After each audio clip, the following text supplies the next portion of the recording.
Welcome to Virtual Lunch in the Exhibit Marketers Cafe. We are back from our Thanksgiving break. Hopefully you had a restful Thanksgiving, whatever you were doing, whatever it looked like this year for you. I know Alan and I had a quiet Thanksgiving, just the two of us, and we had a semi traditional meal, only we didn't do turkey. We had pork chops instead. So, but we had pork chops with cranberry apple salsa on them. So there you go. All right, so we've got some links to go over today, some news to cover. Well, just a little bit of news to cover, and then we're going to jump into our special guest interview. But I want to go over some things first. First of all, I watched this video yesterday, and I thought this was really, really good. I forget what she actually, but basically it's about how to not just be average, how to rise above and be awesome. And she had some really great tips. Her name is the expert today. This is a entrepreneur guru, I guess you could call it, a business advisor. Her name is Marissa Murgatroyd, and she has a really genuine way of sharing things. So anyway, she goes through what she calls the 4 stages of incompetence. So Alan is going to put that link up for us in the background here, and I will put that on screen for you. But anyway, it's only about a 10 or 15 minute video, but I thought it's really good about how to just, take things to the next level. All right, so there you go. There's that link. Well, and looky there. Alan actually is using his own account today instead of mine. So you get to see him there in the comments. So there you go. And if you're watching on YouTube, all the links are already there in the description, so you can go click on those later. All right, our next link that I want to share is it's kind of interesting. Those of you who know me, I'm big on multisensory exhibiting and multisensory marketing. And I came across this article. They're putting together a museum of smells. And this is going to be, I believe it's in Europe, but they're going to recreate historic aromas of the past 500 years. And they're going to use AI, artificial intelligence technology to do it. So it's going to be really interesting. But anyhow, I thought that was pretty cool. Oh, Marco's here from Italy. Hi, Marco. Welcome. Glad you're here with us. And here is the link. Again, it's in the description on YouTube if you want to get it there. But anyway, so this was the actual article. Then there was a second article that I found that was, I believe it was the New York Times. Anyway, a newspaper had asked their readers to submit their own personal memories of smell. Because if you think about it, smell is one of the strongest memory triggers. I mean, you could probably just, if you close your eyes and you think of, grandma's house when you were little or whatever, then certain smells come to mind. And maybe you can even almost smell that because the memory is so strong. So anyway, this is the lifestyle article where they actually had people writing in. And so it was kind of interesting to read, the different kinds of smells of what triggers memories for different people. So anyway, I just thought those were cool. And, that's one of those things that the sense of smell is one that's very often neglected in a trade show exhibit.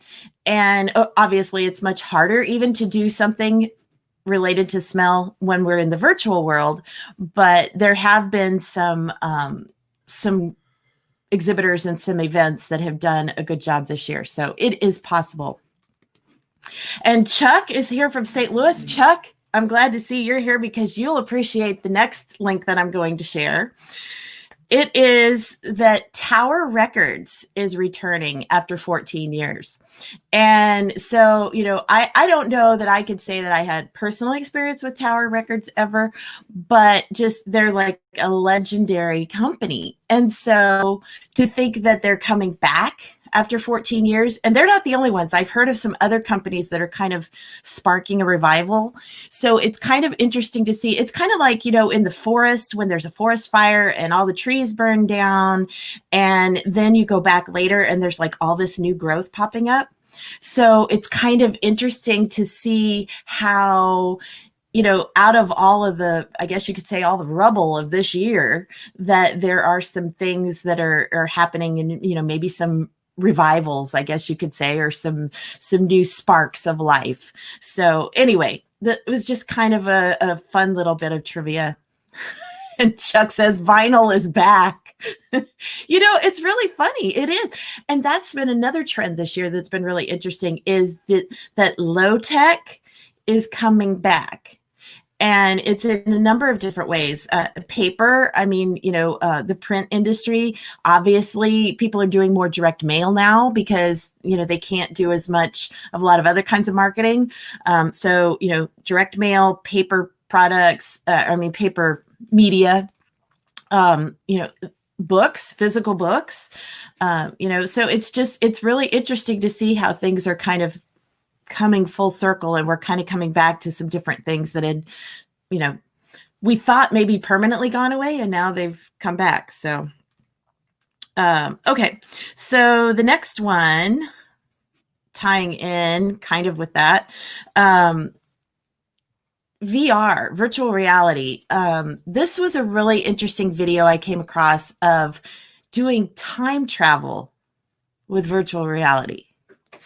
Okay, so what's really cool, what doing, and obviously this was put out before this year, because you'll see if you watch the video, it was all done in person and with shared VR goggles. You wouldn't want to do that now, but anyway, so they have done this. They've created this time travel experience where the machine, the virtual reality goggles are in a spot, and they basically take you back in time for that spot. So they found like historic places. I believe it's all in Europe, or maybe it's different places around the world. It's been like a week since I watched the video.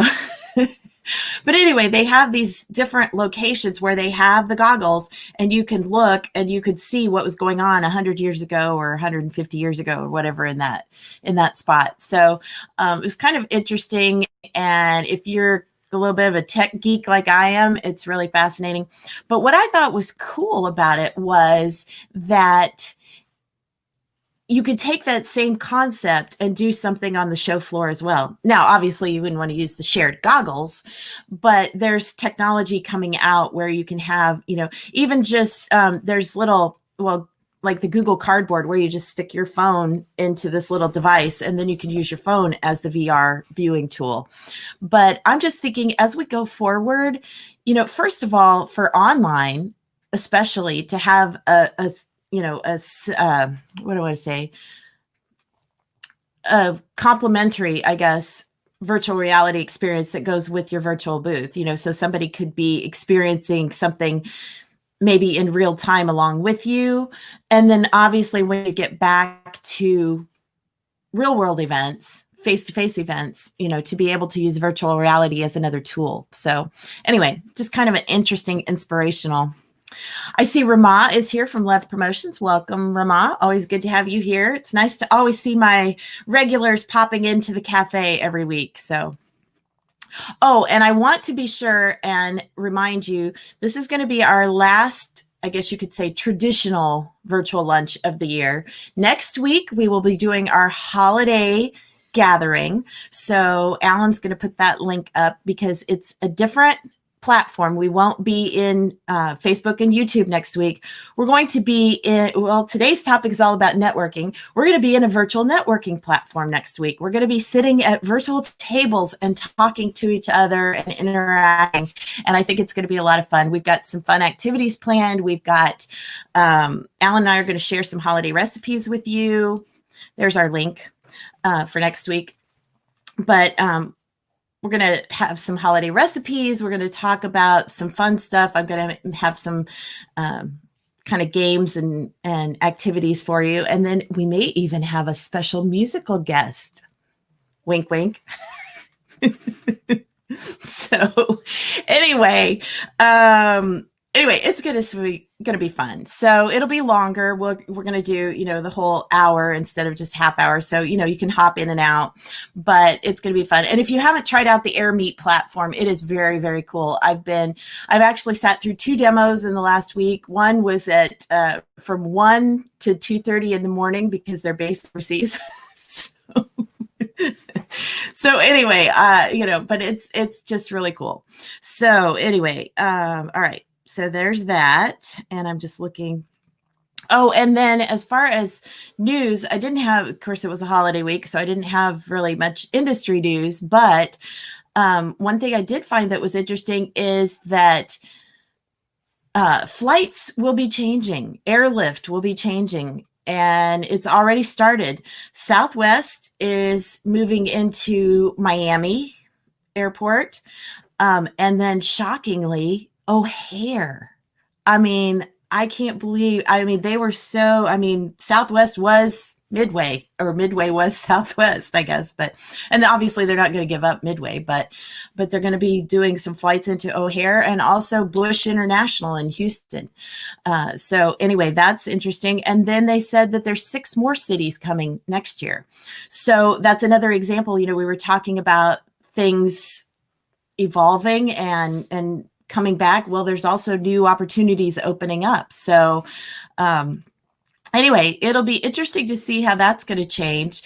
And then also United, Delta, and JetBlue are also going to be changing and expanding some of their routes as well. In the article, it said. So anyway, it's interesting. It'll be really interesting to see. By the time we come out of all of this, so many things may have changed about our world, just not necessarily specifically related to what we've all been through the pandemic, but it seems like it's a remarkably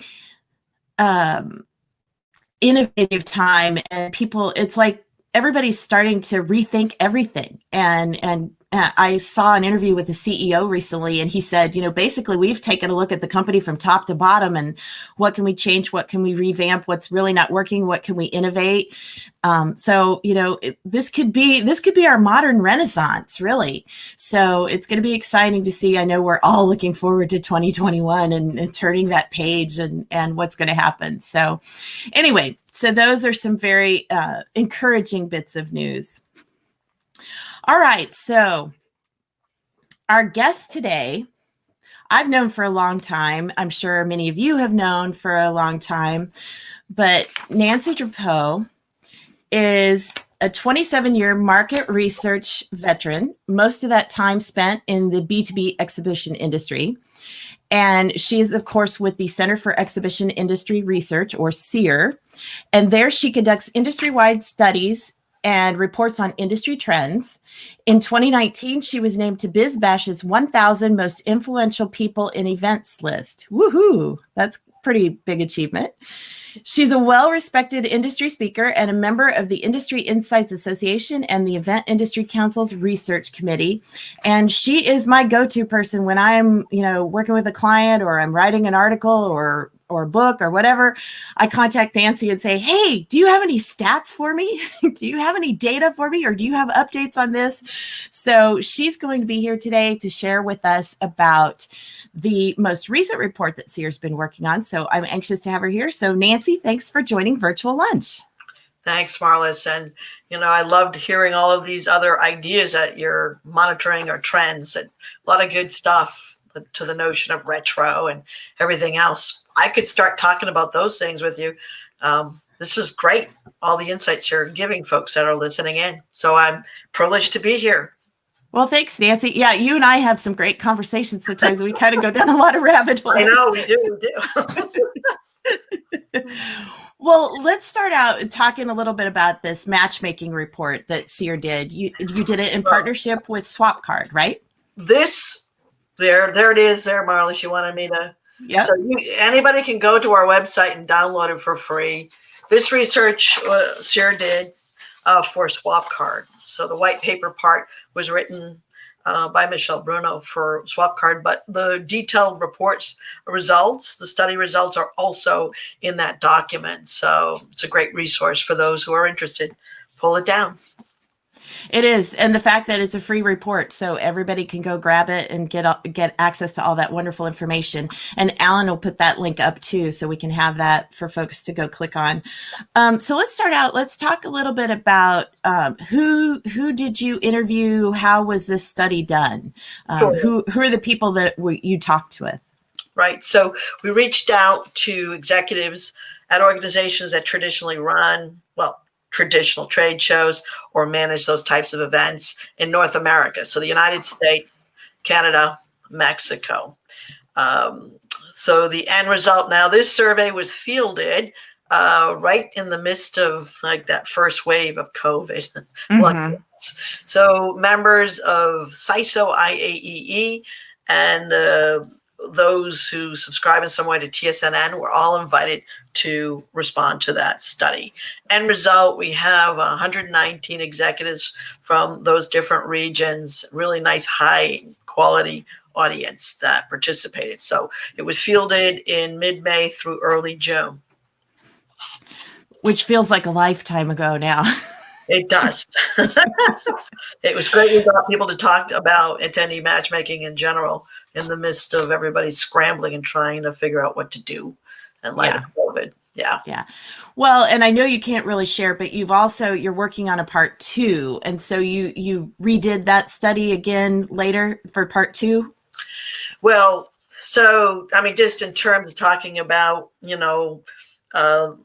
the pandemic and its impact on the trade show industry, we've done multi-wave surveys with U.S. trade show organizers as well. So we did one in April, repeated it in June, and we saw that each month that we ran these studies, organizers that had postponed events till later in 2020 were forced to cancel because of what was happening in the marketplace. So what was originally like 45% switching to some kind of digital activity by June was up to over 81% were going to some kind of platform among those that were forced to cancel.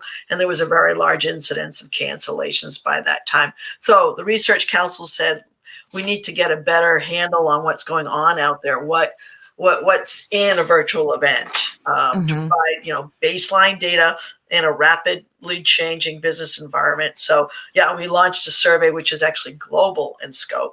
Oh wow. Yeah, so this is in the United States, Canada, Latin America, the Mideast, Africa, Asia in particular, a little bit from Europe. So I'm in the midst of analyzing that data. We're going to do our first release of the top line findings next week on the 8th of December at Expo. So if anybody's going to Expo, get on the list. Our session, I'm with Matthew, Donegan Ryan from SwapCard. They too have underwritten that particular study. So again, you'll hear the key findings and examples of how events have, done well in responding to the trends that we've uncovered. And we will do more research because it keeps changing, right? Yes. Yes, it does. I mean, it's like, yeah, it is. It's been hard this year just to keep up because things have been evolving so quickly and innovating and changing in the trade show world. Well, so when we talk about matchmaking and the networking, let's kind of frame that. What different types of activities are we talking about, or were they talking about in the survey answers? Right. This study focuses on what's happening at physical trade shows. Right. But I would assert that elements of what were studied are applicable in the virtual or hybrid model. Well, because it was still tech. I mean, it was using tech to do matchmaking. Well, in part. Now, so the categories of networking that we quantified were unstructured, right? And the largest percentage of organized, 64%, offer some kind of unstructured matchmaking. That's the receptions, the meals, special activities where folks can kind of interact with each other serendipitously or, through other methods of communication. But then what this study takes a look at is, use of technology or concierge services. So where there's a self-serve feature, half of those organizers do offer some kind of matchmaking or networking opportunity, where in part it's driven by self-serve, more so to help exhibitors find qualified attendees or attendees to find exhibitors to a lesser extent. But really important as well is for attendees to find each other. That peer-to-peer networking is important when you go to a trade show, as a very profound aspect of being at an in-person event.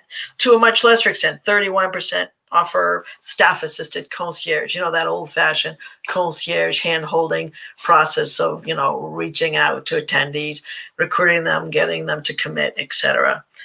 So those are the categories of matchmaking networking that are out there.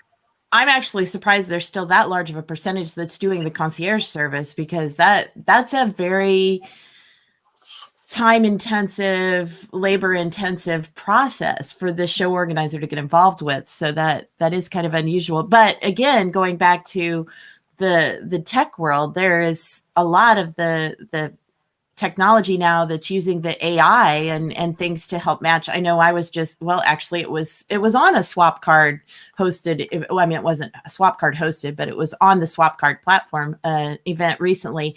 And they had that little, these people kind of like on Amazon when it's like, you might also like this, it would pop up with a list of people. Oh, you might want to meet these people. So it was kind of an interesting way to have that,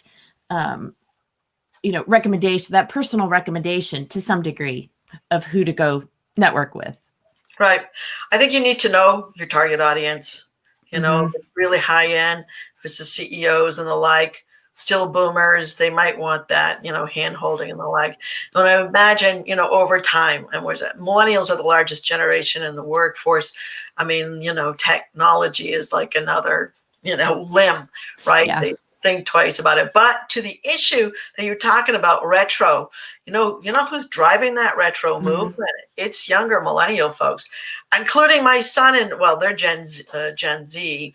But what did he buy recently? He bought a disc player, one of those little 45 players. I saw this. I do judging of booths at FIT, their exhibit program, and those issues of retro are very strong among younger folks. However, there's a digital element to that, Yes. One of those LPs, you've got a Bluetooth enabled function on that. It's not just an old, right? So it's coming in a different form, or Polaroid cameras, right?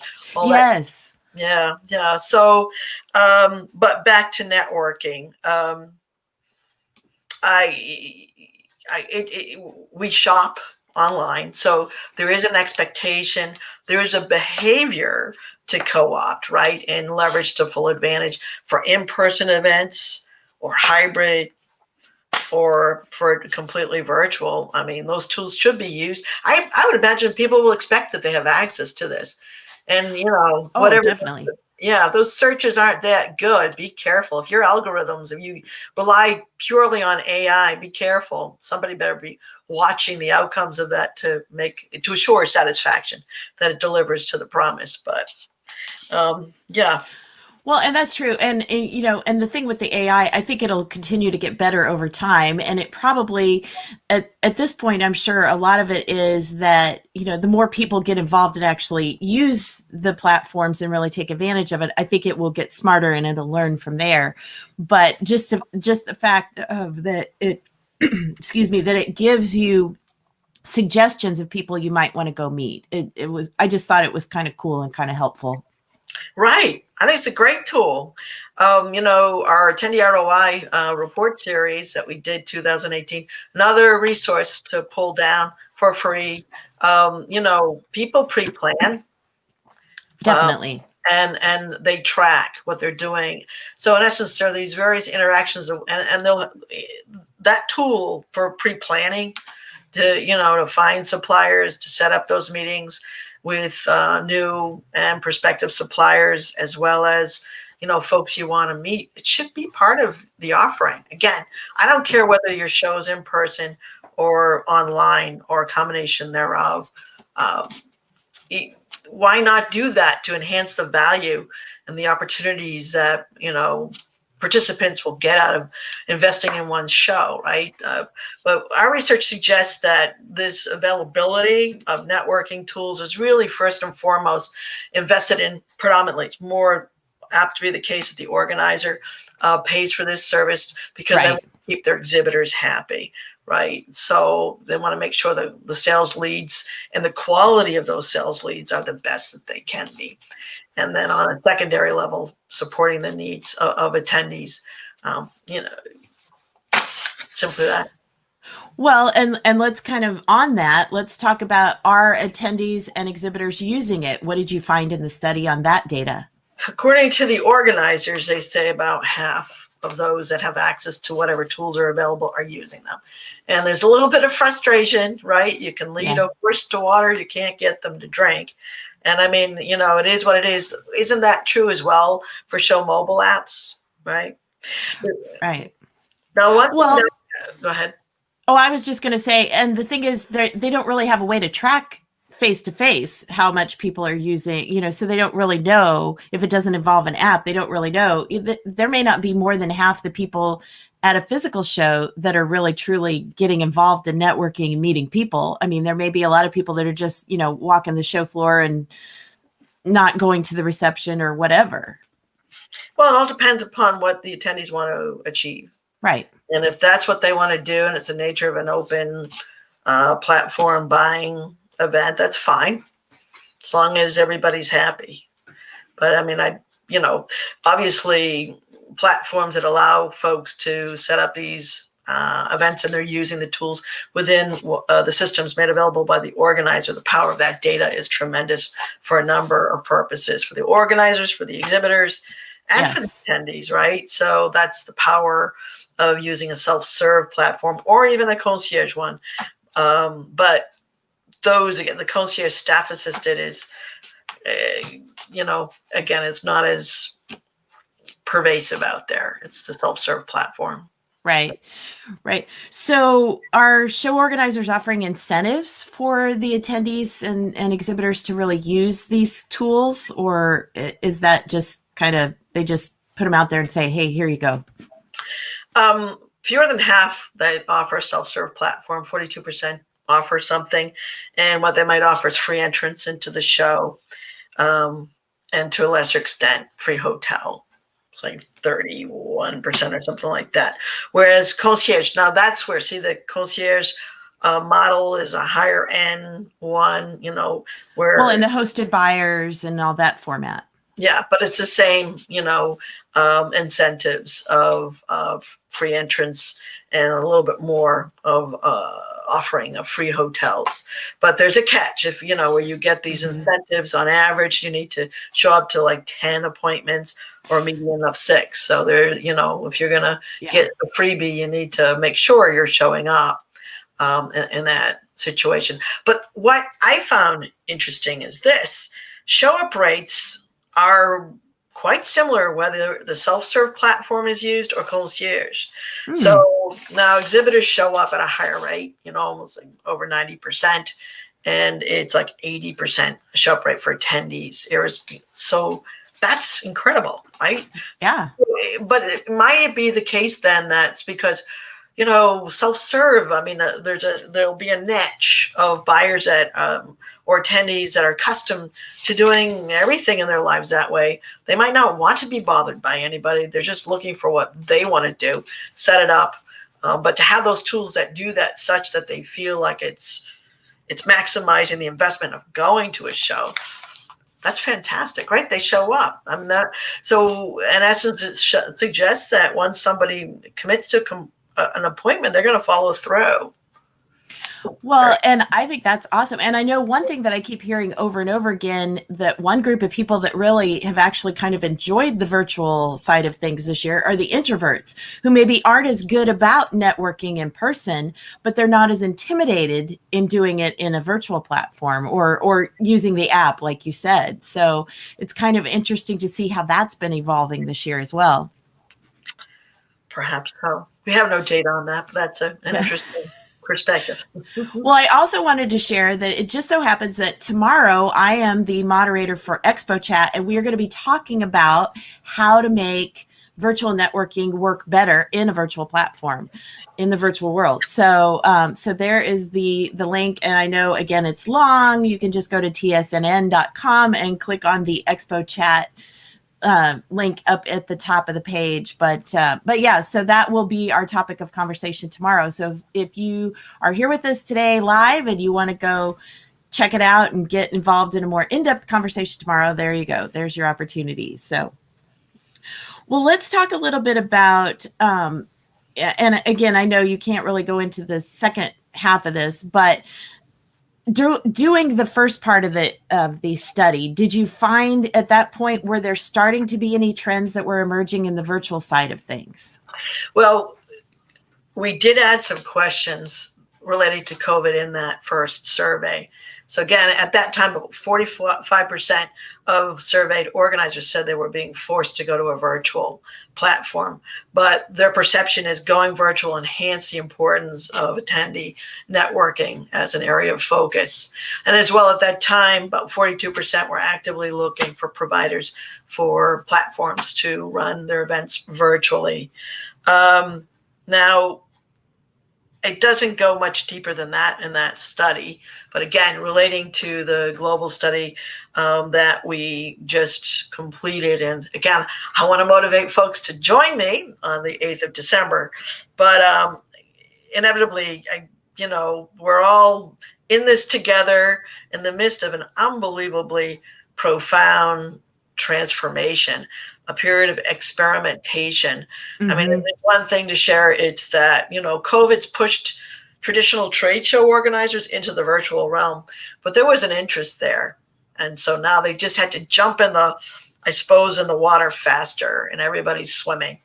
So simply that, everybody's trying to figure this out. So it's wonderful, Marlis, that you keep offering these common periods of discussing with folks. Everybody that's listening in, if it's important for you to figure this out, attendee engagement, as well as the virtual platforms, listen into as many presentations that are out there.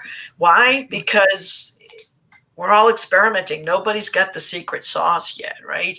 But inevitably, attendee networking is quite an important element. I would assert it's a challenging aspect for virtual events more than for physical events. Other aspects of virtual events might be something that has longevity moving forward. I don't know. We might be chatting about that next week, but just keep monitoring everything. And then there's a lot of great content to the issue of models that are happening, what's working, what's not working, and a lot. In a year's time, once COVID is behind us, it'll be very interesting to see what sticks. Exactly. Well, and in the virtual realm, I mean, there's the one-to-one video chats that have been happening, the roundtables, like what I mentioned, we're going to be doing next week at our holiday gathering. We're going to have the virtual roundtables. Those are really cool. And I can, at our event next week, you'll get to see it in action, and then I'll be sharing a little bit more about some of the other things that particular platform does that I think are really cool and I'm really excited about.